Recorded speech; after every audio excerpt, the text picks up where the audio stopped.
Hello friends, आपका स्वागत है मेरे चैनल पे। तो जैसे कि आप सभी का गेट 2024 का रिज़ल्ट आ चुका है, तो उसके बाद से आपके मन में कई डाउट है, और ख़ासकर उन बच्चों के मन में जिनका गेट क्वालिफाई नहीं हुआ है या जिनकी रैंक है वो बहुत ज़्यादा हाई आई हुई है।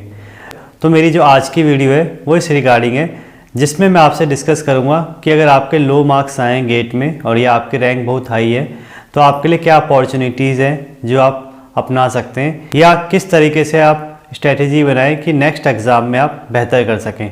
तो चलिए शुरू करते हैं। तो देखिए, सबसे पहले तो मैं ये कहना चाहूँगा, जिन भी बच्चों के कम मार्क्स आए या रैंक बहुत हाई आई है, तो उनको कोई भी टेंशन लेने की ज़रूरत नहीं है। देखिए, मेरे भी एक ऐसा टाइम था, जब मैं आपको बताऊँ तो 2 या 3 बार मेरा गेट क्वालिफाई नहीं हुआ था स्टार्टिंग में, और उसके बाद मैंने लगातार गेट क्वालिफाई किया है और अच्छी रैंक भी मैं गेट में लाया हुआ हूँ, जैसे 200 के लगभग। सेकंड, आप ये पूछते हैं कि आपकी जो रैंक है वो बहुत ज़्यादा हाई है, मार्क्स बहुत कम है, तो क्या इससे कुछ फ़ायदा हो सकता है, या आपको पीएचडी में एडमिशन मिलेगा या नहीं, या आप आईआईटी जैसे इंस्टीट्यूट में पीएचडी कर पाएंगे या नहीं। तो देखिए, इसके लिए मैं आपको कहना चाहूँगा कि अगर आपकी रैंक 1000 प्लस है और 2000 तक भी आपकी रैंक है, 2500 तक भी आपकी रैंक है, तो भी देखिए आपके पास चांसेस है कि आपका आईआईटी में पीएचडी में एडमिशन हो जाएगा, या किसी अच्छे इंस्टीट्यूट में जैसे एनआईटी, आईआईटी, आईसर्स होते हैं, इसमें आपको पीएचडी करने का मौका मिल सकता है।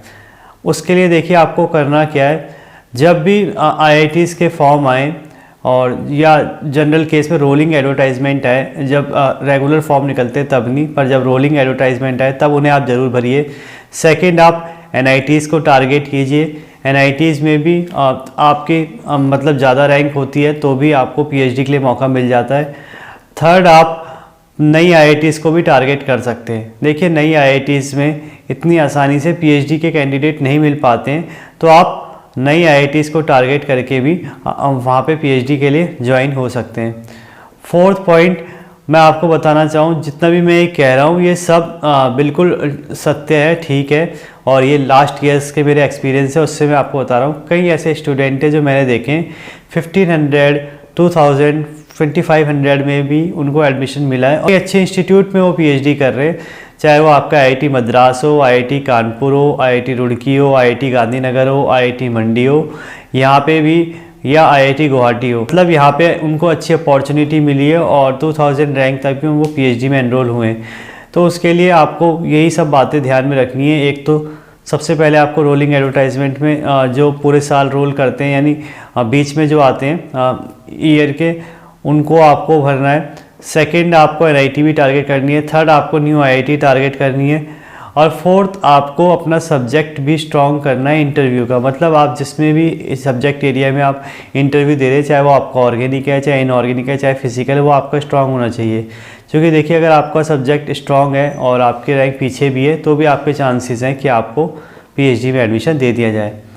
नेक्स्ट पॉइंट है, अगर आप की रैंक बहुत ज़्यादा हाई है, या आपको लगता है कि इस बार आपने अच्छा नहीं किया और अगली बार के लिए आपको तैयार करना है, तब आप क्या कर सकते हैं।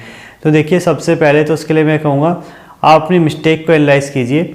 देखिए, आपकी कुछ भी रैंक सही, कुछ भी मार्क्स आपके रहे हो, पर कहीं ना कहीं आपने कुछ गलतियाँ की हैं, तभी जाके आपके साथ ऐसा हुआ है। तो ये बहुत अच्छा मौका, आप अपनी गलतियों को एनालाइज करें, क्या मिस्टेक्स आपने की है और क्या कमजोरी है जिसके वजह से आपके मार्क्स कम आ रहे हैं। तो इन सब का आइडिया अब लगभग आपको हो गया होगा, क्योंकि गेट एक ऐसा एग्ज़ाम है जहाँ पे आपको आपका क्वेश्चन पेपर के साथ आपका रिस्पॉन्स शीट भी मिलता है, आपकी आंसर शीट भी मिलती है, तो और साथ में डिफरेंट टाइप्स के क्वेश्चंस भी मिलते हैं, जिससे आपको एक पूरा एक्सपीरियंस हो जाता है एग्ज़ाम का। मतलब इसी में आपके एमसीक्यू भी है, एमएसक्यू भी है, एनएटी भी है, नेगेटिव मार्किंग भी है, और विदाउट नेगेटिव मार्किंग के भी क्वेश्चन है।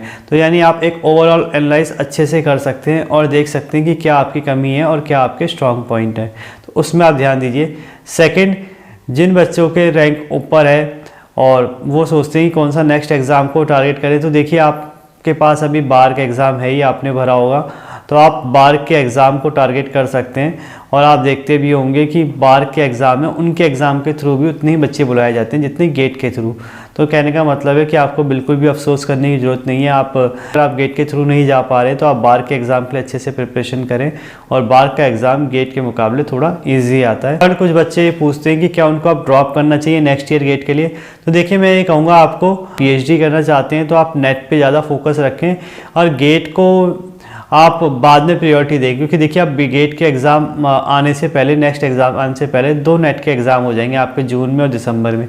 तो अगर आपको PhD करनी है तो आप नेट के एग्ज़ाम को ही टारगेट करें, और गेट को आप पैरेलली पढ़ सकते हैं, और साथ में अगर आपका एडमिशन भी कहीं हो जाता है तो भी आप गेट के एग्ज़ाम को दे सकते हैं। और उससे क्या होगा कि अगर आपकी कहीं अच्छी जॉब लग जाएगी या PSU को आप टारगेट कर रहे हैं तो भी आप बीच में छोड़ के वहाँ जा सकते हैं। नेक्स्ट पॉइंट है, आप ये जानना चाहते हैं कि गेट में अगर आपकी ज़्यादा रैंक है और आपका एडमिशन हो जाता है फिर भी कहीं IIT में, तो क्या आपको फेलोशिप उतनी ही मिलेगी?